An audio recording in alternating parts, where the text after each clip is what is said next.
This is a black-bellied pangolin. It looks like some wild creature out of Lord of the Rings. I still can't really believe they exist. My name is Paul Thomson. I'm the director of the Pangolin Crisis Fund. I've been working on pangolin conservation for about 12 years now, and I've got to say, this is my favorite of the pangolin species. Black-bellied pangolins are about the size of a small cat, and they live in the dense forests of Central Africa. And unlike other pangolins, they are quite active during the daytime. Most people around the world still don't even know that pangolins exist. And those that do know about pangolins are probably more familiar with this one, the more frequently photographed species, the ground pangolin. But in fact, there are 8 species of pangolins, 4 that live in Africa and 4 that live in Asia. And as you can see from these images, there's quite a lot of diversity across those species. Now, pangolins are illegally poached in great numbers for their meat and for their unique scales. So those scales are used in traditional Asian medicines. We don't actually know how many are left in the wild, but we do know that at the current rate of poaching, pangolins are the most illegally trafficked mammals on Earth. Now, this is a shipping container fully loaded with as many as 28,000 dead pangolins. And I share this because this was the moment for me, the single moment when I felt compelled to take action and do something more for pangolins. I remember so well waking up in the middle of the night worrying that we are too late. But it was also the moment that I was inspired, because I know in my bones that conservationists, if we work together and if we connect with people all over the world who do love pangolins, then we can get the funding in place, and I know it's not too late for pangolins. So in 2019, we launched the Pangolin Crisis Fund to do just this, to support pangolin conservation everywhere pangolins live, to go out and seek the most effective projects and the great people behind the work, and to provide a platform for our donors to be assured that their donations are going to the most effective, robust pangolin conservation projects. And in just 1 year since we've launched the fund, we've supported 12 projects in 9 countries across Africa and Asia. And one thing that I'm really excited about is that we've had more than 2,500 people join us in this movement. And it really is that. It's really become a movement for pangolins, and it's only going to get bigger. These are the types of projects that we support through the PCF. And as you can see, we firmly believe that people are at the center of the solution. So today you'll hear from 2 of our partners in very different places, Pakistan and Vietnam, and you'll be hearing how they put people at the center of their pangolin conservation efforts. Now, I know today it can feel like there's bad news all around us all the time, from COVID to racial injustice to wildfires and hurricanes. And in the case of pangolins, the news is bad. But today is not so much about the bad news, but more about the hope. Today is about people sharing stories to show why there is a chance for us to end the pangolin crisis. And you will be hearing from these people with creative solutions, dedicating their lives to saving pangolins all over the world. So it's my great honor now to introduce Muhammad Waseem, who is joining us from Pakistan. He's going to be sharing some of the work of him and his colleagues at WWF Pakistan and the work they're doing with local communities there. So Waseem, thank you so much for joining us. Over to you. Thank you. It's a great opportunity for me to share the conservation of the pangolins in Pakistan through community stewardship work. I'm Waseem, working in the field of conservation from last 17 years with the WWF Pakistan. I spent most of my time with the human-wildlife conflict related projects in Western Himalaya ecoregion of the Pakistan. It was great and amazing and a learning opportunity for me to learn about the communities and their perceptions about different species, and whenever they feel that leopard is dangerous for them, and I was going and trying my best to save the leopards as well as the human life. So it was an interesting part of my career, and spent more than 14 years with this species in Western Himalaya ecoregion.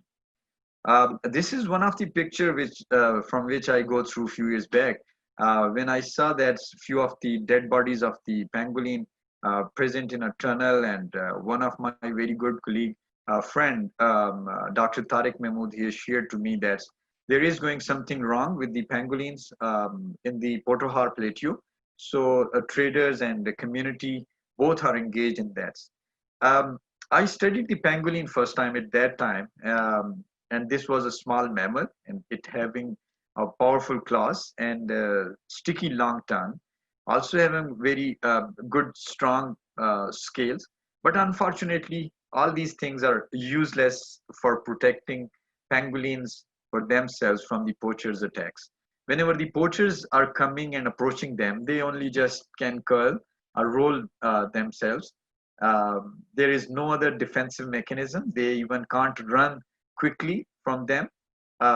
Only the burrow is the place where they only can go. But this was not enough for the pangolin survival on this earth. So if we coming to the Pakistan, Pakistan is located in the South Asia. Pakistan having second highest peak K2 and the Arabian Sea. So in between the zero sea level and the K2 highest peak, there is a variation in the altitude and having a very good flora and fauna and ecosystem diversities. So that's providing a huge number of population of the wildlife species in this country. If we see the pangolin distribution, historic distribution of the pangolin, in 1992, the T.J. Robert book, the Mammals of Pakistan, that's providing information that the pangolin was present in the south as well as in the north. Its population was very good enough at that in both the sides. Uh, After studying the historic habitat and other things, I started my work with the surveys with the communities, farmers, and different stakeholders, uh, from which within the habitats of the pangolin. So when I meet the community, local community members, their perception was that the pangolin eat the deceased. So this misperception was first time I heard, and I come to know that within the graveyards, the pangolins are living, and the local farmer was saying that the local community members were saying that the pangolins having very good habitat there, and they only depending on the disease. So this was a very new thing for me, because I heard and I know about its feeding habits, that they depend on the ants and termites. So this is a new thing for me. That's what I feel, that this is misperception within the communities. The second information which I got from the farmers, that relationship was not a good with the pangolins. The farmers do believe that the pangolins are useless, and they only damaging their farmlands, and they only construct the burrows within the farmlands. So this relationship was also not working for the survival of the pangolins in this Potohar belt. And the third target audience was the hunters. The in the Potohar Plateau and the Azad Jammu and Kashmir part of the Pakistan, it's the hunters of the hunting is one of the hobby, and they were coming for partridges and birds hunting. The youth is more involved in that hunting hobby, and they normally they are depending on their livelihood for their daily wage work. So the daily wage which they earn in a month, that is around 100 US dollar. But on the other hand, a single pangolin poaching and trade providing them 200 US dollar. So this was a huge difference within the wage. So that's encouraged these hunters to start more organized crime against the pangolin trafficking, and they helped a lot for poaching more number of the pangolins from the habitat of the pangolins. So these, the communities, the farmers, and the hunters, they all together were involved in that trade and illegal poaching of the pangolins at that time period. So we, with the help of the Pangolin Crisis Fund, we started community engagement program, because unless until we engage the community and we try to eradicate their misconception about the pangolins and their usefulness, so we can't save the pangolins, because the communities and the farmers relationship with the pangolin was not very favorable. So we started work from that area, and we started creating the pangolin protection zones in different parts of the Pakistan. On pilot scale, we established two pangolin protection zones in the south and two in the north. The main aim and objective is to create awareness among the local communities and the schools and farmers about the pangolins, its ecological significance. Here I would like to share one of a story about the Jilu, from pangolin poacher to protector. During my survey, I meet with so many people, and I found that this hunter is very much highly knowledgeable and very much informative about the pangolin burrows and its behavior and its ecological its information. He knows everything about how to collect and where to sell it, and lot of information he had. So um, after interacting with him, I tried my best to convert him from poacher to protector. And nowadays, he's working as an informer for us. Whenever somebody is trying to poach the pangolin from the Jhelum and the Dila location, he's sharing that information with us, and he's a very good person. Now he converted from poacher to protector. So this provides us a great hope that we can protect more pangolins from our habitats through awareness and education and sensitization work. So these work created a lot of things that nowadays our activities of the rescue and release are more as compared to the other things. So the volunteers and the different line departments, they are helping a lot in this rescue and release related operations. This is this is a recently rescued and released operation of one of a pangolin that was rescued from the Rawalpindi location, and it was released back in the buffer zone of the Margala Hills National Park, which is its historic habitat, and we are hoping that it will, yeah, grow live. So such type of operations not possible without the help of the local communities, without the help of the volunteers.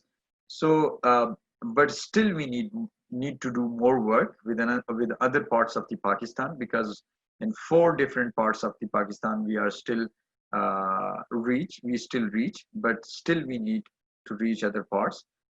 This is the campaign that's we are trying our best to work. We need the help of the supporters and the experts from all around the world. Thank you so much. Thank you, Waseem. Thanks for sharing your work in Pakistan with us, and for protecting pangolins where they live and changing misperceptions about them.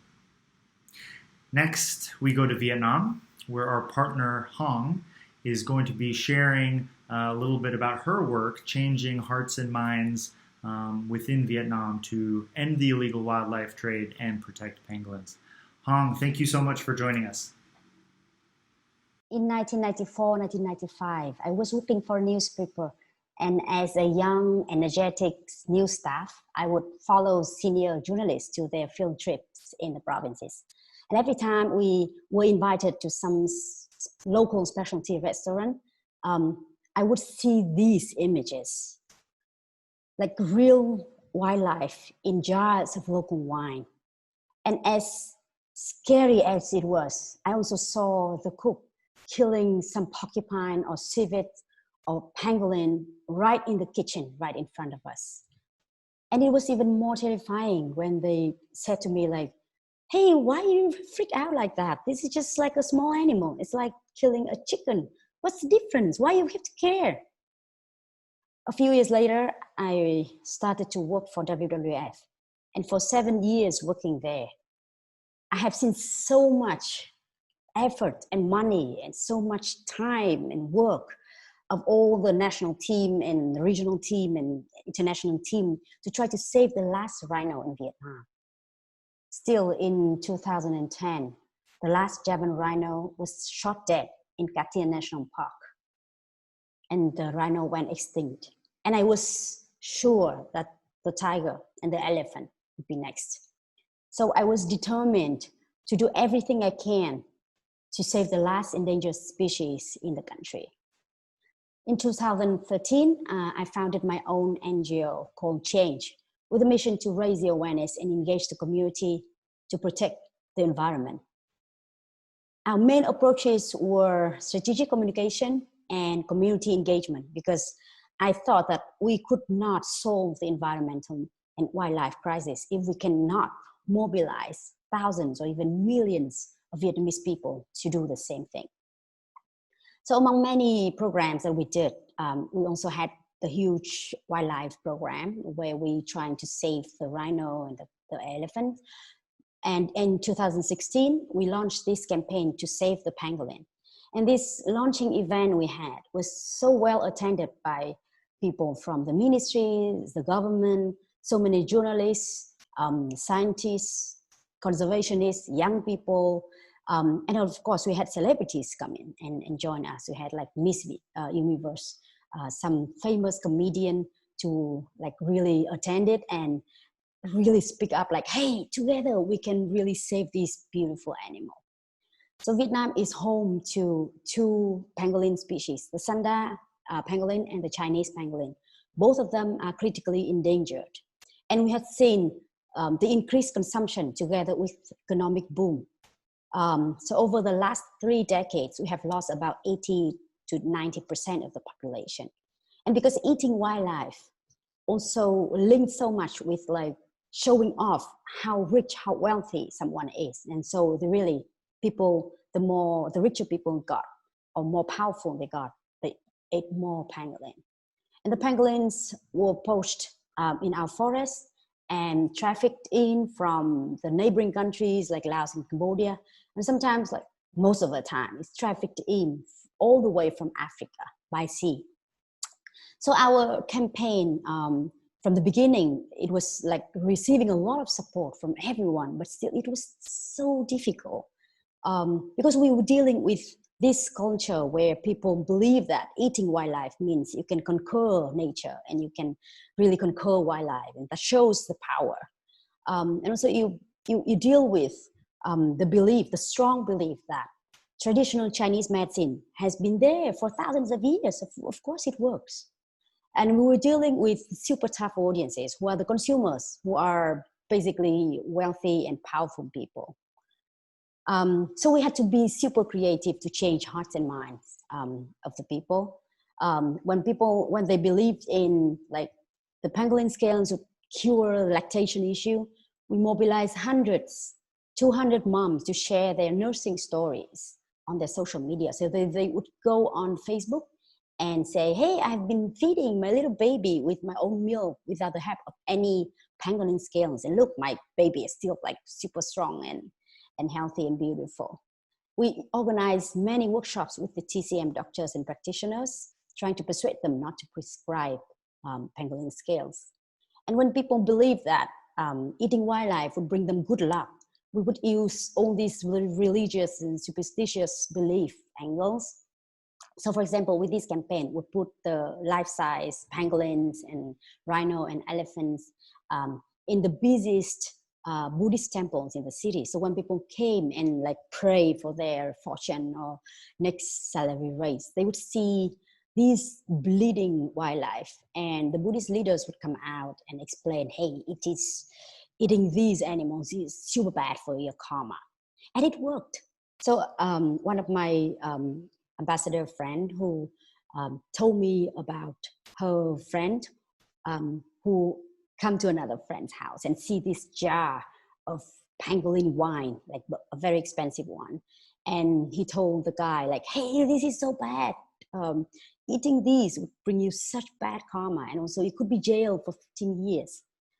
So the next day, the man decided to bury the pangolin and pour the wine away. So we were like, finally it worked. Earlier this year, COVID-19 happened, and we immediately started to work with WCN and Pangolin Crisis Fund to launch this campaign to end bushmeat consumption in Vietnam to prevent the next pandemic. And after months of communications and a lot of effort to support and encourage the government, the Prime Minister issued a directive to ban all wildlife consumption and export and trade. And we were really happy, like, this time it will happen. But still, the challenges are still there. Law enforcement is always the biggest bottleneck for us. And the government and the business leaders would still consider economic recovery to be a top priority rather than saving some species. But we will just keep moving forward. We will keep working with the ministries, with the provincial governments. We will build capacity for the media in hotspot provinces. And we will engage some 500 business leaders in really pledging not to consume wildlife and telling others to do the same. We will have this campaign, No White Meat campaign, to remove wildlife off menus in all restaurants across the country. I would like to show you this little video we just produced for the campaign. Đây là câu chuyện về một người đàn ông đã có quyết định sai lầm khiến một mầm bệnh nguy hiểm lây lan toàn thế giới. Mầm bệnh tấn công mọi người trong im lặng. Nhân loại đã từng trải qua những đại dịch kinh hoàng có nguồn gốc từ động vật hoang dã. Nếu như có thể quay lại và thay đổi mọi chuyện ngay từ đầu, chúng ta đã có thể ngăn ngừa những thảm kịch như thế này.